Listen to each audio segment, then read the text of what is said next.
Hello students.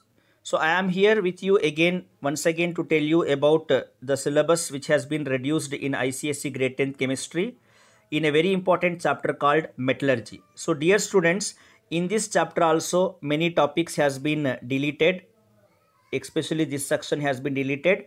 Now for this particular academic year 2020-21 we have to discuss only about the occurrence of metals in nature और बाद में हमें जानना है mineral और ओर के बारे में, सिर्फ मीनिंग पढ़नी है हमें यहाँ पे. Then we have to discuss about the common ores of only aluminium. Iron के ओर के बारे में और जिंक के ओर के बारे में यहाँ पढ़ना नहीं है हमें इस एकेडमिक ईयर में. तो we have to focus only on the common ore of aluminium. Then we have to discuss about extraction of aluminium, which is a very very important topic that includes Bayer's process, जिसमें हम bauxite ore को purify करते हैं. Then extraction of aluminium by Hall-Héroult process. So these topics we are going to discuss in this particular session. Let us proceed further. So first topic we are going to discuss is occurrence of metal. So children, सारे के सारे metals हमें earth crust से ही मिलते हैं and earth crust is the biggest source of all the metals. अब थोड़े metals ऐसे हैं जो फ्री स्टेट में मिलते हैं और थोड़े कंबाइंड स्टेट में मिलते हैं. जिस मेटल की रिएक्टिविटी बहुत कम है जैसे कि गोल्ड और प्लैटिनम, वो फ्री स्टेट या नेटिव स्टेट में पाए जाते हैं. तो gold and platinum are occurring in free or native state in the earth crust. But most of the metals बहुत सारे मेटल्स हमें कंबाइंड स्टेट में पाए जाएंगे बिकॉज दे आर रिएक्टिव. क्योंकि बहुत सारे मेटल्स रिएक्टिव ही रहते हैं तो इनके सारे और हमें कंबाइंड स्टेट में मिलते हैं. जैसे कि sodium and potassium, they are available as chlorides. Calcium and magnesium are available as carbonate in the earth crust. Aluminium हमें ऑक्साइड फॉर्म में मिलता है. और zinc, lead, copper, mercury and silver are available in the form of sulphides. Now let us know the meaning of mineral and ore. Mineral और ore के बारे में जानते हैं. मिनरल का मतलब है a naturally occurring compound of metal. Naturally occurring compound of metal which is generally mixed with impurities which are considered as gangue or matrix. ये कौन से impurities हैं? Soil, mud, sand, silica, limestone, rock. ये सारे impurities metal के साथ रहते हैं. ओके, तो mineral मतलब a naturally occurring compound. Naturally occurring compound of metal generally mixed with matrix or gangue. अब आइए मोस्ट इंपॉर्टेंट कॉन्सेप्ट ओर के बारे में. ओर का मतलब एक ऐसा मिनरल जिससे हम मेटल को एक्सट्रैक्ट करते हैं और वो भी मुनाफे के साथ. Ore is a mineral from which metal can be extracted profitably with minimum effort. So children, we cannot extract metal from all the minerals. Metal can be extracted only from the ore. So what we can conclude here? We can conclude that all ores are minerals, but all minerals are not ore. सारे ores minerals हैं मगर सारे minerals ore नहीं कहलाए जाते. Now let us know the main ore of aluminium. Aluminium का सबसे main ore है बॉक्साइट, जिसका केमिकल नाम है हाइड्रेटेड अल्यूमिनियम ऑक्साइड. हाइड्रेटेड मतलब वाटर जिसमें रहता है और फार्मूला है Al2O3.2H2O. This is the chief ore of iron, main ore of aluminium जो कि है bauxite. The second ore of aluminium is cryolite, जिसे केमिकली हम कहते हैं sodium aluminium fluoride. Formula Na3Al(F6). The third ore of aluminum is corundum. Its chemical name is anhydrous aluminum oxide. Anhydrous मतलब जिसमें water नहीं है और उसका केमिकल फार्मूला है Al2O3. But children, do remember the main ore of aluminum is bauxite, hydrated aluminum oxide, its chemical name, and formula Al2O3.2H2O. Now, let us know some basic information about aluminum. You know very well, aluminum symbol is Al, capital A, small l.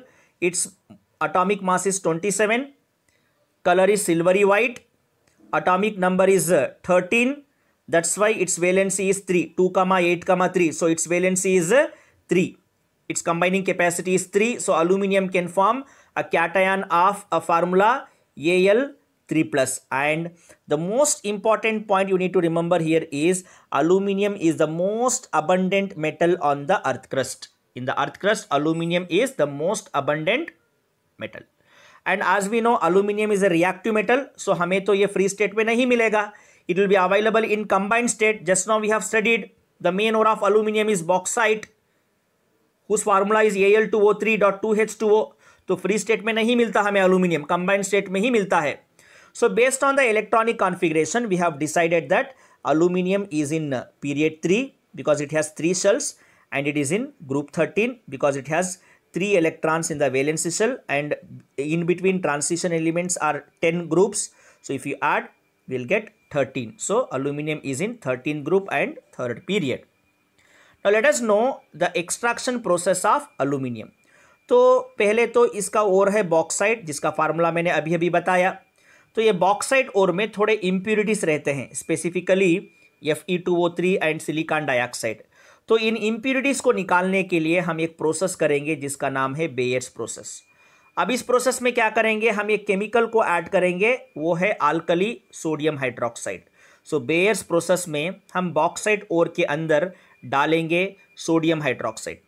इससे क्या होगा, bauxite ore NaOH में dissolve हो जाएगा और impurities नहीं dissolve हो पाएंगे. So impurities will not dissolve in NaOH and collected as red mud. Impurities NaOH में डिजॉल्व नहीं होंगे और हम इसको आसानी से रेड मड के सूरत में इसे निकाल के बाहर फेंक देंगे. And we will use a solution after dissolving in NaOH. We got a solution of sodium aluminate. Bauxite ore को NaOH में डिजॉल्व करने के बाद हमें मिला सोडियम अल्यूमिनेट, जिसका फार्मूला है NaAlO2, और इम्प्यूरिटीज को हमने फिल्ट्रेशन से निकाल दिया है.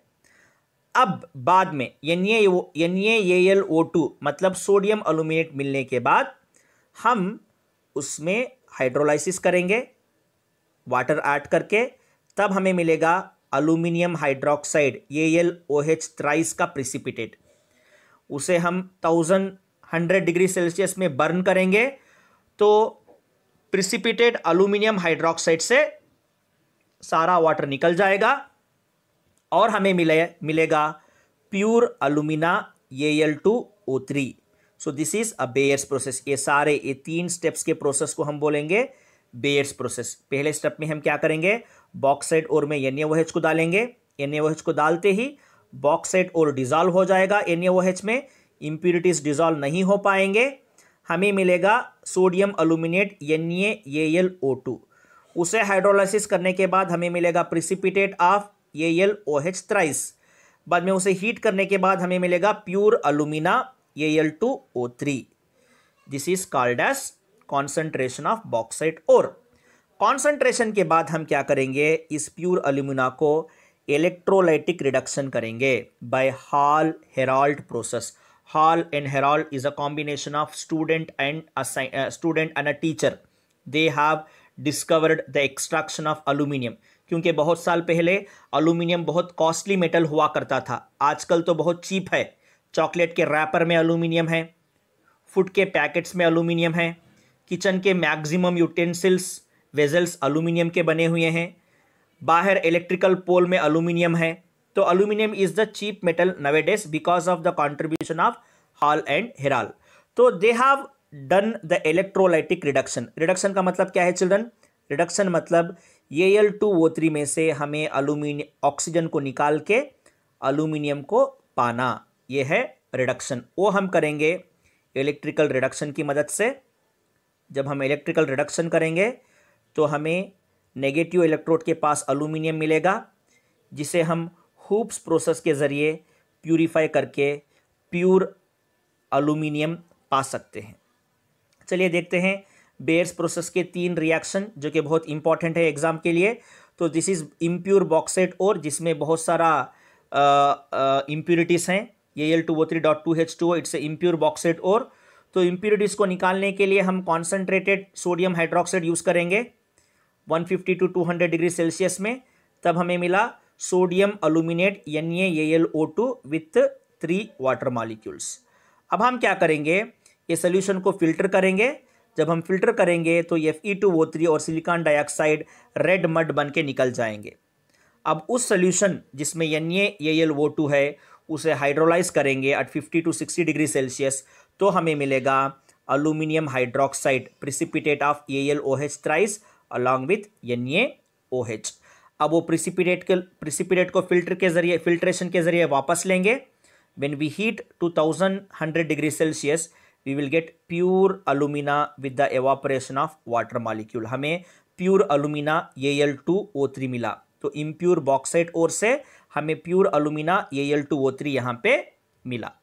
तो अब इस अलुमिना के जरिए से अलुमिनियम कैसे एक्सट्रैक्ट करते हैं देखते हैं। तो इस प्रोसेस को हम कहेंगे electrolytic reduction of fused alumina. Fused मतलब molten by Hall Heroult process. अब इस इलेक्ट्रोलाइटिक रिडक्शन के लिए हमें एक इलेक्ट्रोलाइटिक सेल चाहिए जो कि एक रेक्टेंगुलर शेप का आयरन टैंक है जिसमें बॉटम स्लोपिंग शेप का है। तो स्लोपिंग शेप का किस लिए, क्योंकि मॉल्टन अल्यूमिनियम आसानी से बाहर आ सके। और इस रेक्टेंगुलर आयरन टैंक के लाइनिंग में गैस कार्बन कोटेड हुआ है। अब हम लेंगे इलेक्ट्रोलाइट जिसमें होगा मॉल्टन अलुमिना 20% Al2O3, क्रायोलाइट जो कि वो भी एक और है अलुमिनियम का, वो 60% लेंगे, और फ्लोरस्पार लेंगे 20%। ये हो गया इलेक्ट्रोलाइट का रेशियो। और हम पाउडर्ड कोक को टैंक के ऊपर थोड़ा स्प्रिंकल करेंगे, उसका फंक्शन हम जानेंगे बाद में। So children, temperature we are going to maintain around 950 degree Celsius and voltage of 5 to 6 volts.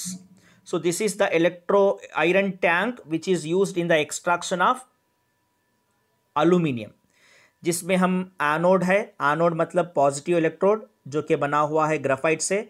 ये सारे एनोड इलेक्ट्रोड ग्राफाइट से बने हुए हैं।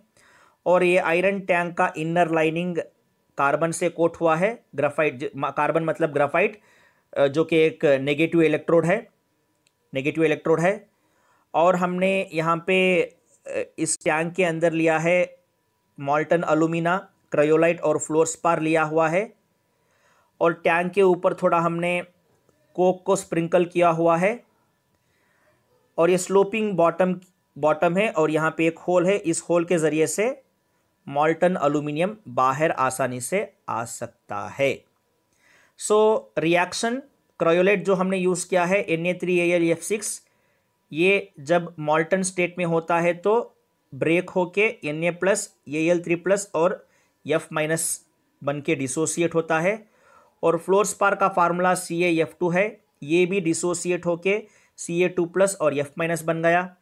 और अलुमिना भी Al2O3, ये भी डिसोसिएट होके Al3+ और O2- में कन्वर्ट हो गया। तो अब हमें यहाँ पे दो टाइप के कैटायंस देखने को मिल रहे हैं। वो कौन से, एक तो सोडियम हो गया, एक तो सोडियम और एक हो गया अल्यूमिनियम। ये दो टाइप के कैटायन बन गए। कैटायन मतलब जिसमें पॉजिटिव चार्ज रहता है, और इलेक्ट्रोलाइसिस में वो कैथोड की तरफ माइग्रेट करेंगे। अब according to preference, according to reactivity, according to the order in the preferential discharge, aluminium यहाँ पे प्रिफरेंशियली डिस्चार्ज होगा। सोडियम और कैल्शियम के कंपैरिजन में अल्यूमिनियम यहाँ पे पहले डिस्चार्ज होगा कैथोड के पास। अब यहाँ पे आनायंस हैं दो टाइप के, वो है F- और O2-। अब इन दोनों के कंपैरिजन में O2- प्रिफरेंशियली डिस्चार्ज होगा एनोड के पास। सो positive ions formed in the solution are Na+, Ca2+, and Al3+, while negative ions are F- and O2-। Aluminium being lower in the electrochemical series, aluminium जो कि electrochemical series में नीचे है sodium और calcium के comparison में, तो वो पहले डिस्चार्ज होगा कैथोड के पास और ऑक्सीजन एनोड के पास डिस्चार्ज होगा। So these are the reactions taking place at cathode. Cathode के पास अल्यूमिनियम आयन जाएगा और इलेक्ट्रॉन गेन करके मॉल्टन अल्यूमिनियम में कन्वर्ट होगा, जो नीचे से होल के जरिए से कलेक्ट हो जाएगा। एनोड के पास माइग्रेट होगा O2 माइनस, आनायन O2 माइनस, वहां पे वो इलेक्ट्रॉन को लूज करके ऑक्सीजन गैस में कन्वर्ट होगा। ओके, ये ऑक्सीजन गैस जो है एनोड रॉड मतलब ग्राफाइट रॉड के साथ रिएक्ट होके कार्बन डाइऑक्साइड में कन्वर्ट होगा और ग्राफाइट रॉड्स धीरे धीरे पिघलते जाएंगे। इसलिए एनोड रॉड्स जो कि ग्राफाइट रॉड्स हैं, इसे हमें टाइम टू टाइम रिप्लेस करते रहना पड़ेगा क्योंकि ये ऑक्सीडाइज हो जाएगा ऑक्सीजन के साथ। Graphite rods are made up of carbon, they will react with oxygen and oxidise released as carbon dioxide. Carbon dioxide बन के रिलीज हो जाएंगे, इसलिए हमको एनोड रॉड्स को टाइम टू टाइम रिप्लेस करते रहना पड़ेगा। चलिए हम क्रायोलाइट की बात करते हैं। हमने यहाँ पे इलेक्ट्रोलाइट में क्रायोलाइट यूज किया था, किस लिए? फ्यूजन टेम्परेचर को कम करने के लिए। अगर हम क्रायोलाइट को नहीं यूज करते then we have to use 2050 degree Celsius. जब हम क्रायोलाइट को यूज करते हैं तो 950 डिग्री सेल्सियस काफ़ी है। तो ये फ्यूजन टेम्परेचर को कम करने के लिए हमने यहाँ पे क्रायोलाइट को यूज किया हुआ है। अब आइए फ्लोरस्पार और क्रायोलाइट के बारे में बात करने की। फ्लोरस्पार जो है सॉल्वेंट का काम करेगा इस इलेक्ट्रोलाइटिक मिक्सचर में और कंडक्टिविटी को इंक्रीज करेंगे। दोनों फ्लोरस्पार और क्रायोलाइट कंडक्टिविटी को इंक्रीज करेंगे क्योंकि अलुमिना Al2O3 जो है वो नॉन कंडक्टर है। तो कंडक्टिविटी को बढ़ाने के लिए हम यहाँ पे फ्लोरस्पार CaF2 और क्रायोलाइट का इस्तेमाल कर रहे हैं। अब पाउडर्ड कोक की बारी किस लिए हम यूज कर रहे हैं? Why we are sprinkling it on the surface of the electrolytic mixture? Because coke reduce the heat loss by radiation. Coke heat loss को रिड्यूस करेगा और एनोड के बर्निंग को प्रिवेंट करेगा, इसलिए हमको यहाँ पे पाउडर्ड कोक यूज कर रहे हैं।